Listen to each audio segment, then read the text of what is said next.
Hello, Packers fans, wherever you may be. It's time for another edition of the Pack Attack Cast. It's a pregame edition today as the Commanders are coming to town and the Green Bay Packers are hopefully going to show them the exit after a huge Packer victory. We'll see what happens today. As you can see, I'm in my whites today because it's a winter warning game. Those of you that are going to the game, be advised it is a winter warning game. No idea why we're having a winter warning game when there's no snow. And last time I checked, it's supposed to be about 75 degrees today in Green Bay. But go figure. I know it's a promotional thing, and I don't pick nits about it because of the fact that, you know, every time they sell a jersey in the pro shop, it goes back to the Packers. It goes back to our team. So I do accept that and appreciate it. But I don't understand why they didn't save the winter warning game for a divisional game when there actually could be snow. So, for example, I'm going back to Lambeau next for Week 12 versus the Vikings. And I would have loved for that to be the winter warning game. There's going to be snow outside, I'm almost sure. There's going to be a team that's coming in that's a dome team, and it's a divisional opponent. I think that would have been the perfect winter warning game. But, you know, we're going to leave it at that. But I just find it kind of funny that we're doing our winter warning when there's no snow on the field or outside the stadium. And you might have winter warning while knowing Green Bay fans, probably a third of the fans will be in shorts in their jerseys. So we'll see what happens in this game. But it's going to be a really big game here, really big test for the Green Bay Packers. We're getting tested early with two former playoff teams in the Lions, where we defeated soundly Week 1, and the Commanders, who hopefully we're going to defeat Week 2. And this is going to be a really interesting game for a lot of reasons. I would argue that the Lions are the better of the two teams, but there's factors involved. There's the fact that Packers have some injuries today. We're going to see who gets on the field. That's going to be super critical today. And also, both teams are coming off of very short rest and very limited practice. So what that means is, in particular for the Packers, short rest with injuries. So we might be missing some key players. We're going to talk about that in a minute. But also, the Packers only had one practice and one walkthrough this week. So what that really means on a short week is the Packers can't really make significant changes to their game plan from Week 1 to Week 2 because there's not enough time to make significant changes. Now on offense, you have a little bit more flexibility, but on defense, because your scheme is really something that you set in over time, you're not going to make big changes on defense for this game.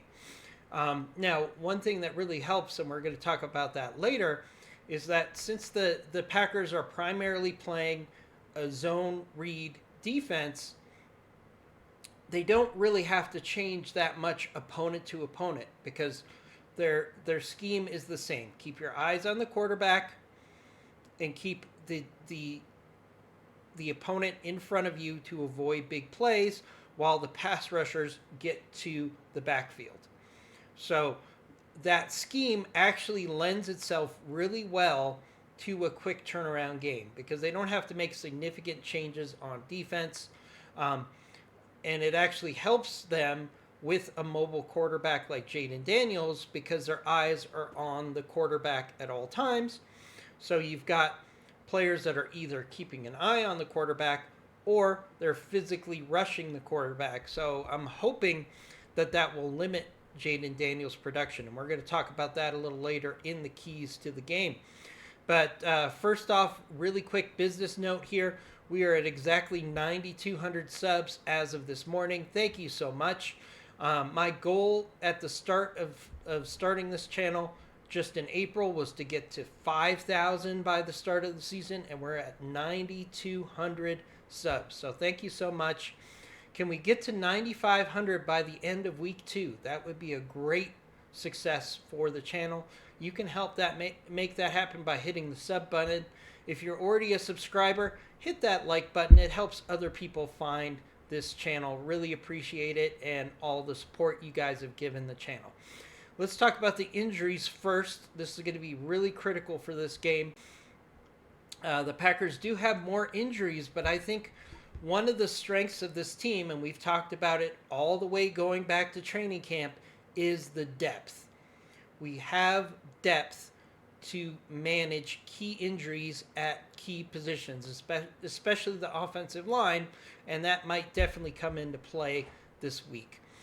So out for this week for the Packers is Brandon Cox. He has a groin injury, and Bo Melton has a shoulder injury. Brenton Cox is not that big of a concern. I think we have enough depth at defensive end that we can deal with that.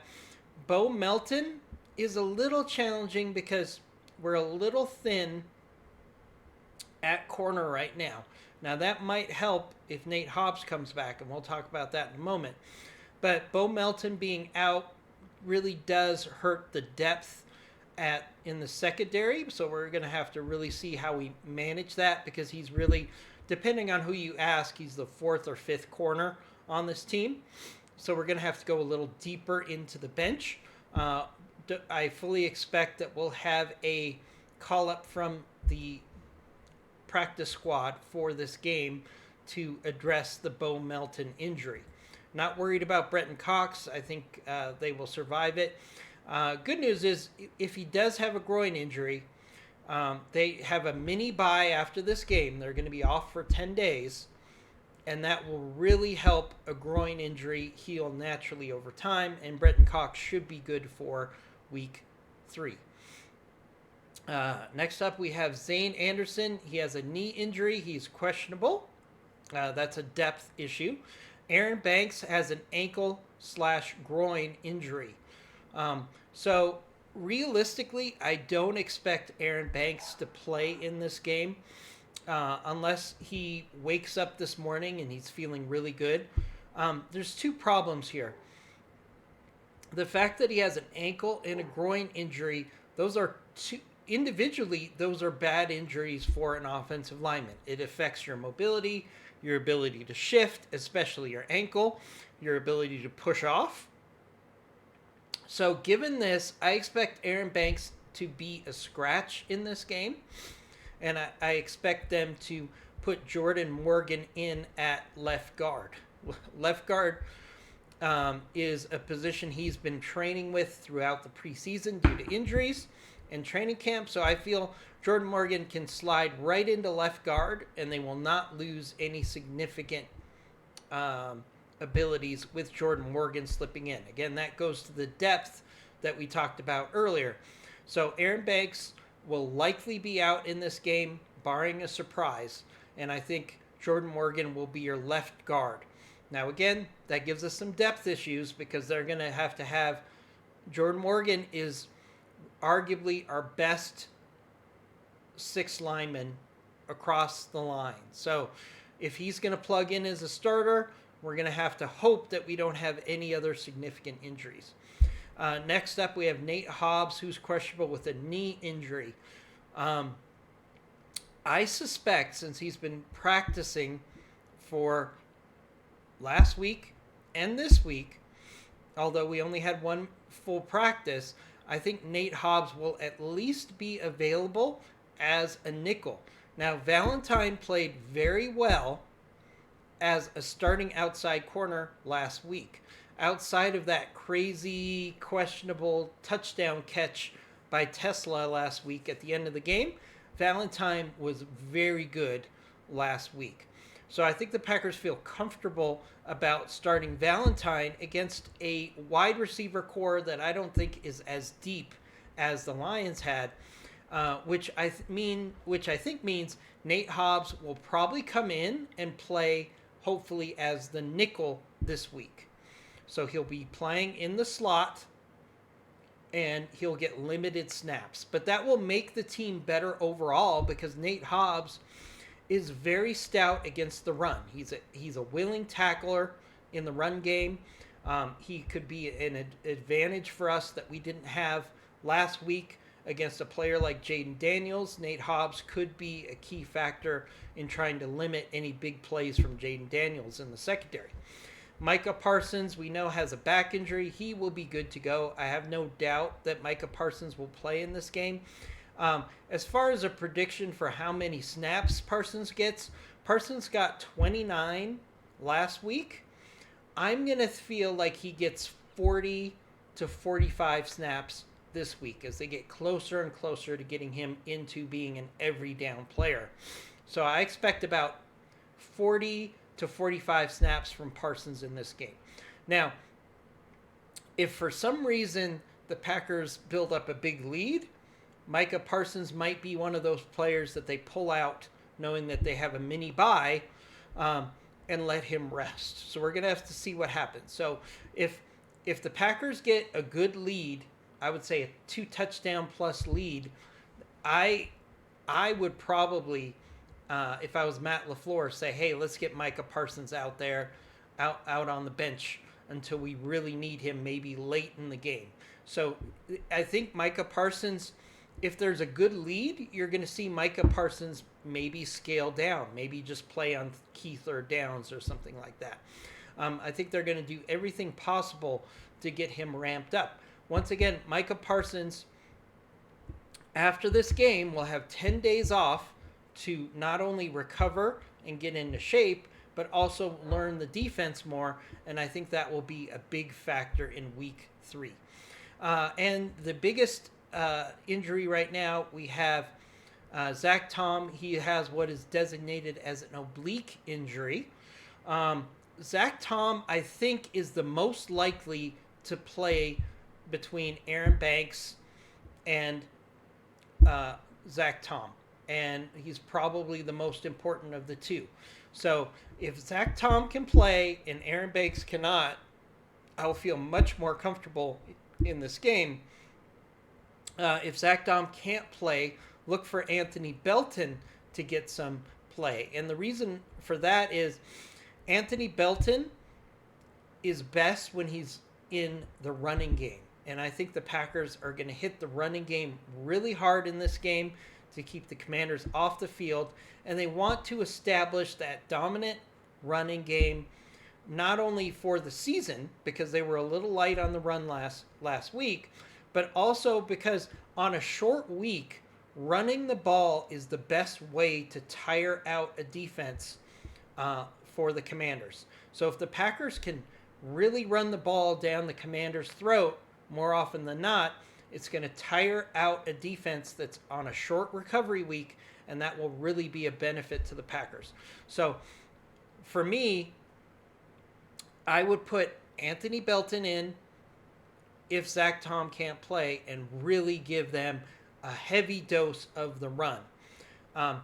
The thing that Anthony Belton is really working on in his development is pre-snap penalties, false starts, especially while he's pass protecting, not run blocking, but pass protecting. So if Zach Tom is not in this game, it's even more likely that the Packers are going to lean heavily on the run in this game. For the Commanders, they are relatively healthy. We have Tress Way, the punter, with a back injury. I don't think he's going to have a problem. And they have Dietrich Weiss with a knee injury who's questionable. That's not a significant injury. Either one of those two are expected to play, so I don't think that's going to be a factor. So the Packers are more banged up than the Commanders, but where the Packers have injuries, we have significant depth built in. If Aaron Banks doesn't play, Jordan Morgan can fill in for him just fine. If Zach Tom doesn't play, I feel like Anthony Belton can get through the game while Zach Tom recovers. We're going to see what happens. I think Zach Tom is more likely to play.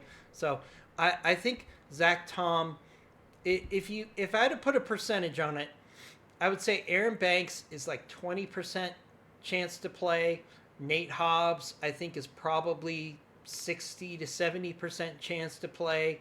Um, and Zach Tom is probably 60 to 70% as well. So we're going to have to see what happens there. Another thing to watch for here is if Zach Tom does play and the Packers do get a big lead and they want to lean into the run game, again, that's another reason we might see Anthony Belton put into the lineup even if Zach Tom does start, because they want to let him rest and get over that injury. So we're going to watch that very closely. All right, let's go to our keys to the game, and then we're going to go look at some matchups in this game as well. So keys to the game, I talked about it earlier. Run the ball. Keep the Commanders' offense off the field and take command of the game against a team that is on a short rest week. Again, that also really helps Anthony Belton fire off and do what he does best versus trying to pass protect if he's a starter in this game. As far as passing efficiency, Jordan Love had one of his best efficiency games that he's had in his career last week. Less than 200 yards, but he was very efficient and he was throwing the ball down the field. We want to see that continue because that is a recipe for success for the Packers. We want efficient passing game against a secondary that's not as good as the Lions. So the Packers should do very well against this secondary, especially if they try to blitz, because Jordan Love, following in the footsteps of Aaron Rodgers, is excellent against the blitz. So when he's blitzed, he's very efficient at finding the open man and hitting him in space and making a big play. So if I was the Commanders, I would not be aggressively rushing Jordan Love in this game. I'd probably play a deep zone and try to keep the Packers from making big plays. So if Jordan Love can continue to be efficient in the passing game, this will really help. Also keep Jordan Love clean in the pocket. I think the offensive line played amazing last week against a better defensive line than what the Commanders have. So if they could stop Aiden Hutchinson, they could stop the Commanders' pass rush and keep Love clean in the pocket. That will be very key to the game. Another key to the game on offense, build a lead. We saw what that did last week against the Lions. It forced them into being a one-dimensional offense for the most part. We want to see the Commanders in the same mode. We want to get a lead of 2 scores or more in this game, and that will really force the Commanders to throw the ball, which really reduces Jaden Daniels' most dangerous feature, which is his legs. If Jaden Daniels is throwing the ball instead of running the ball, the Packers are in really good shape for this game. So we want to build a lead and push the Commanders to throw the ball. And when he does throw the ball, we want to definitely keep the yards after the catch really low. We'll talk about that later.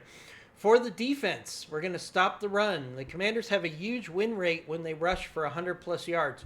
You're going to say, but every team has a great win rate if they rush for over 100 yards. Yes, that is true. But the Commanders are really deadly assassins when it comes to success at running the ball. And a lot of that comes from Jaden Daniels, which we're going to talk about in a minute. The Commanders do not have an offensive line that is strong as at the tackles as the Lions. And we're going to take a look at the matchups. And you'll see pretty clearly the Commanders do not have a great offensive line. They have a great left tackle in Tunsil, but the rest of the offensive line is not that great. So if we can stop the run and control the line of scrimmage, we'll be in a good position to win this game. Minimize big plays in the passing game. Scary Terry was not a factor in week 1 because of his hold-in. And I think it was a combination of the hold-in and the fact that the Commanders were doing so good at running the ball that they didn't need to throw the ball to Scary Terry. We need to blanket Scary Terry. The Packers were great against a much more dangerous passing offense last week against the Lions. Can they do the same thing and limit big plays? When a receiver catches the ball, you swarm the receiver and limit the yards after the catch. The Packers were amazing at that last week. If they can do that again this week and limit big plays, then I think we're going to have a firm control defensively in this game. And our biggest item for the Packers is keep Jaden Daniels in the pocket. He is a deadly running back, especially in the red zone and near the goal line. We want to make sure that Daniels is staying in the pocket.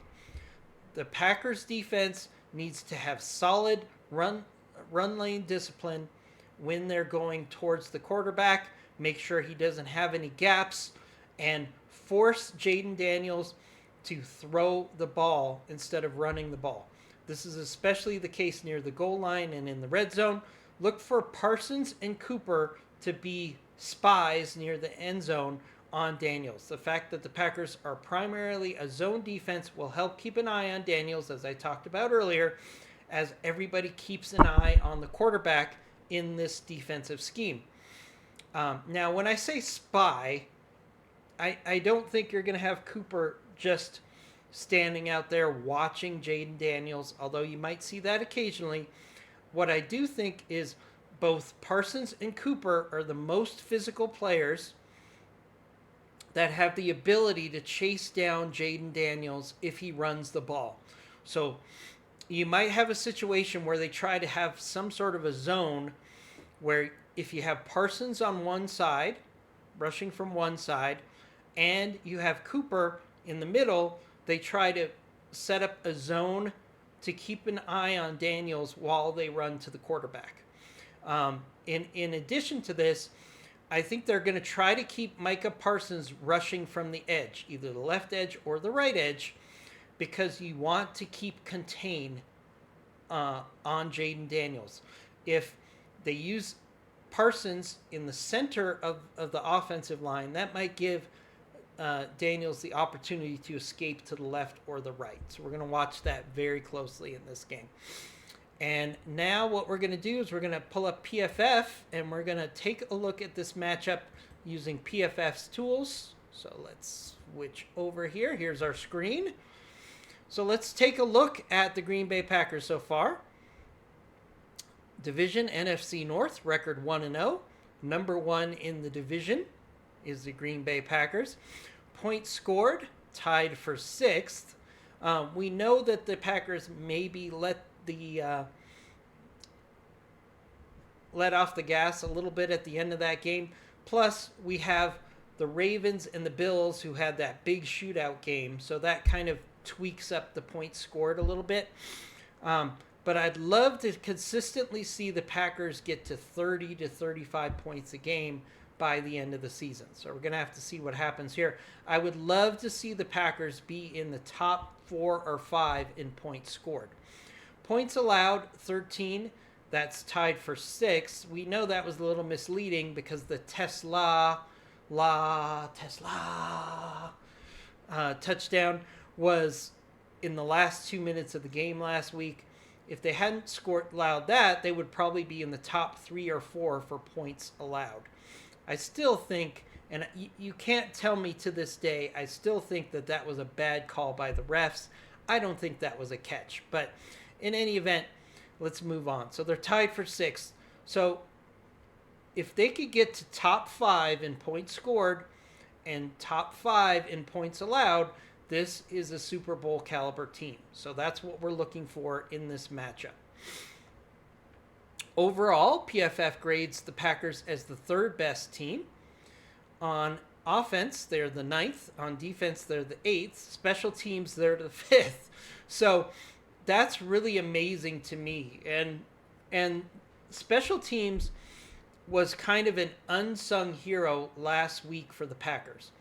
Punts were well handled in the punting game. Coverage teams were excellent last week against the Lions. Kicking game was perfect. So it really makes sense that the special teams for the Packers were really highly ranked last week. If the Packers can just have a top 10 special teams, I can't tell you what that does for them, because that has historically been an Achilles heel for this team since time immemorial. So we're going to have to see if the Green Bay Packers can continue to be good on special teams. As far as betting odds, the Packers are actually favored by 3.5 at home, as you would expect, and they are the better team in this game. So, if I was betting in this game, and it was a full week of practice, I would be happy to give up the 3.5 points. I will actually tell you, I actually went with the Packers and the money line in this game just to win the game in my bet of the week, which I meant to have ready for you guys. So I'm just going to have to read it off my phone. So we'll do that at the end of the stream. We'll talk about my parlay of the week for the Packers. Parlay last week did not hit, but it was actually really close. So last week, our parlay missed by 12 yards for Jordan Love passing, and by 12 yards for Jacobs rushing the ball. Those are the two things we missed on our parlay last week. So hopefully we can do a little better this week. But I'll take a win for the Packers over a parlay win any day of the week. So let's take a look at the lineups here. All right, so we're going to take a look at the defense here. We're going to do opponent, team. We're going to pick the Commanders.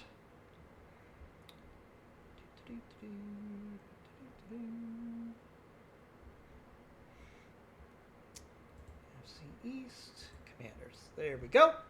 All right. So we're going to take a look at the offense first here. All right. So we've got the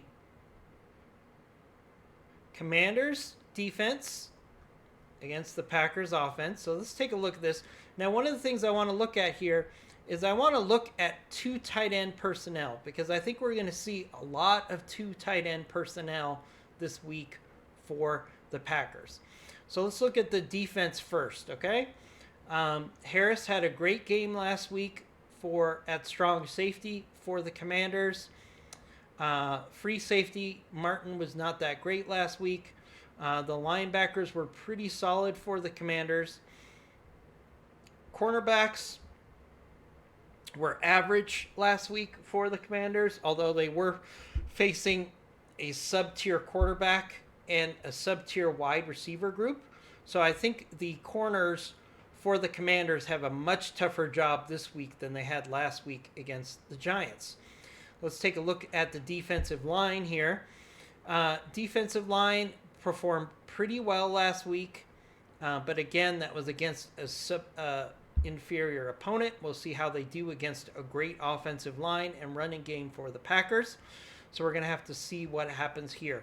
But I think the key is to rush the ball and wear these guys out consistently over the course of the game. The Packers need to establish the run in this game.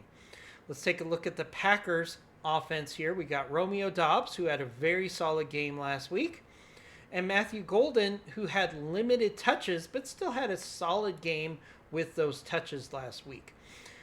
Tucker Kraft, and should not be Fitzpatrick here. This should be not Fitzpatrick here, but that's all right.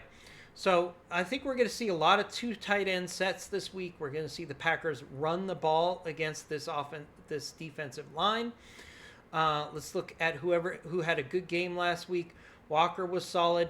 Banks was injured, so that makes sense that he struggled. Jenkins was solid at center. Ryan was amazing at right guard last week. I can't say enough. If you look at the All-22, Ryan was dominating his matchup last week, and Zach Tom was solid. Jordan Love was excellent, and Jacobs was 32nd in the league, but I think that was just because of limited yardage per carry. The Lions did a great job of trying to stop the run early in that game, which required Jordan Love to throw the ball, which he did very well. So look for the Packers to really use the rushing game heavily in this game. And I want to see a very efficient passing game. So we're going to look for one-on-one matchups on the outside, and we're going to look heavily for Tucker Kraft to be a big factor in this game. He got a touchdown last week, but he didn't get a lot of yards. I would like to see Tucker Kraft get 50 or 60 yards in this game and really be an X factor in this game. So and if we switch over to 3 wide receivers in this game, we're going to have Reed in the slot. I think he will do really good. Oh wait, let's be fair. We're going to switch to the nickel defense here. So Jaden Reed should have a significant advantage in this matchup. And I think we're going to see that. And I know I said it last week, but I think Matthew Golden is going to get 50 or 60 yards in this game. So I'd love to see Dobbs be efficient, Reed take advantage of his advantage in the slot, and I would like to see Matthew Golden get 40-plus yards in this game, as long with Tucker Kraft getting 40 or 50 yards in this game. Josh Jacobs, I would like to see get 80 yards in this game. If Josh Jacobs can get 80 yards in this game, the Packers are on their way to a victory. So I think it really needs to be an emphasis. So let's switch to the Packers defense. And we're going to look at 2 tight end personnel first for the Commanders. Okay? So,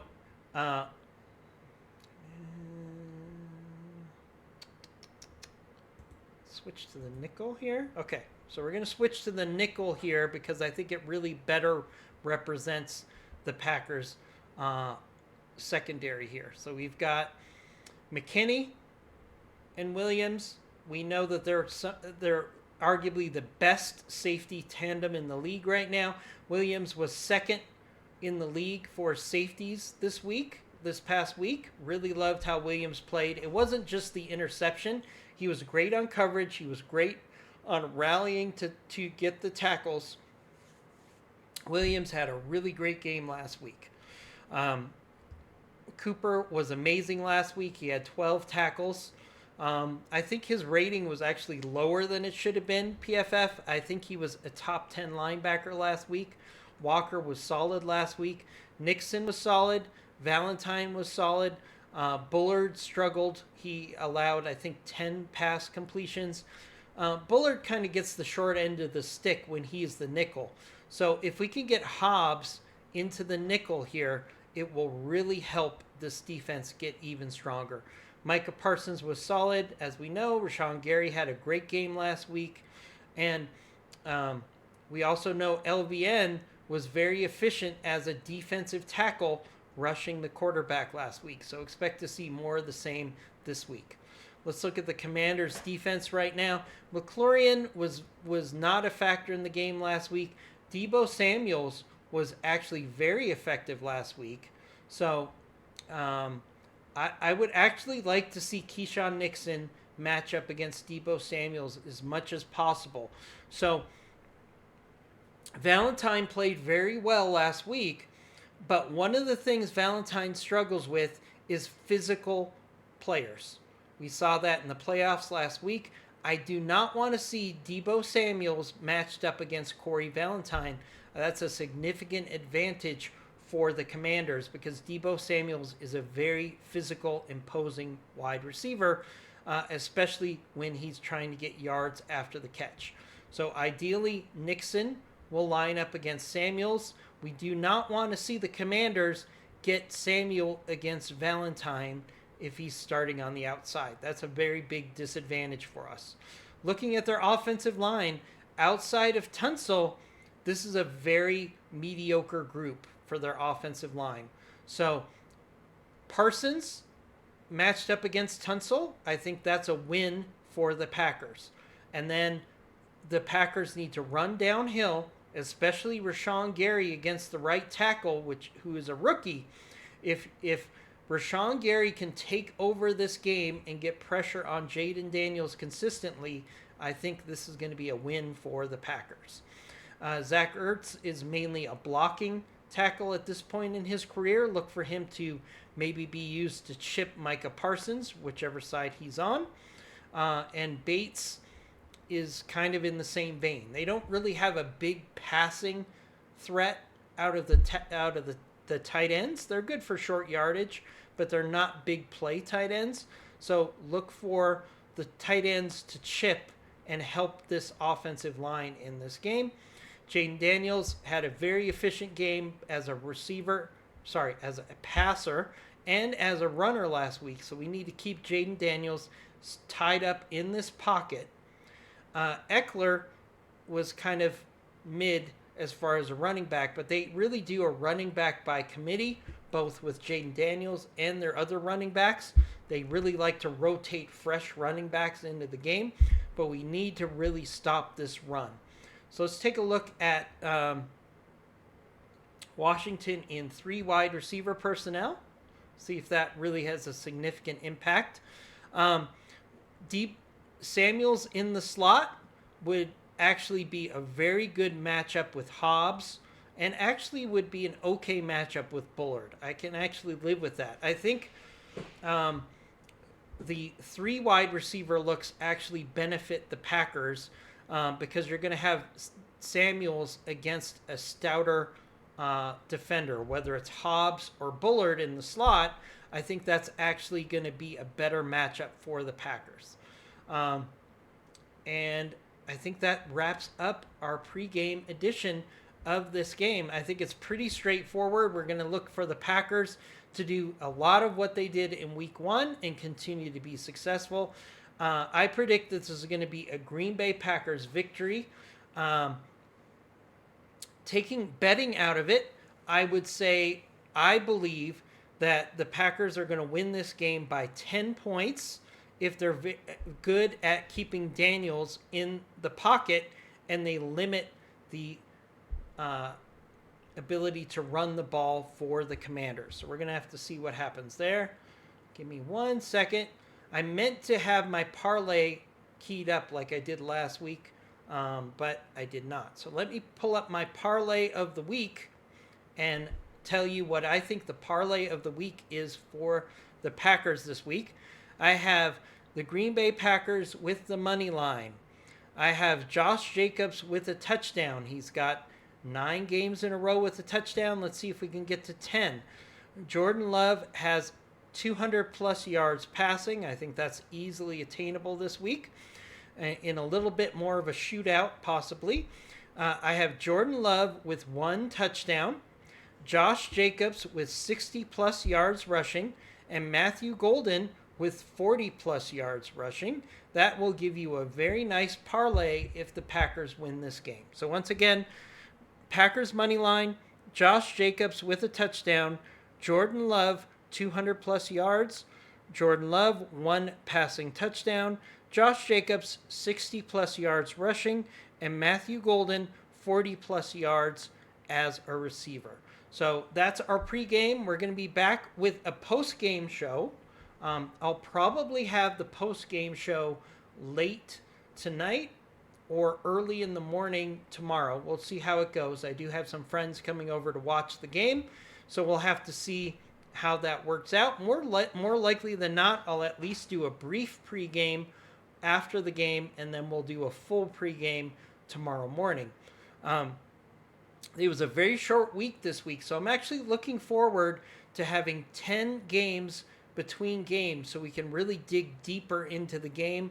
I want to do an all 22 breakdown, which I can share with you guys. I really want to really dive deep into the first 2 weeks, since we're going to have 10 days off between games, to really dig deep into the first 2 games. Hopefully the Packers will be 2-0, number 1 in the North, and we can talk about how amazing this team is for 10 days before they play the Cleveland Browns. We will see you after the game. As always, go Pack Go. Remember to wear your white. I'm going to be wearing my white even though I am going to be sitting in my living room for this game. I will be wearing my white, rooting on the Packers, and we're going to have a lot of fun, hopefully, in this game. I expect a close game. My mind is telling me, my heart, actually, I should say, is telling me it'll be a close game down to the wire, but my brain is telling me the Packers are the much better team here, and I wouldn't be surprised if the Packers win this by 10 points. My prediction for this game, based on that, would be the Packers 30 and the Commanders 20 in this game. That's my prediction. Packers 30 and the Commanders 20 for a nice Green Bay Packers victory. We'll see if that holds out, and we'll see you after the game. Go Pack Go, and enjoy the game, folks. We're in a special situation here. You know, I'm really excited about this season. Let's try to enjoy every single game, and we'll talk to you after the game.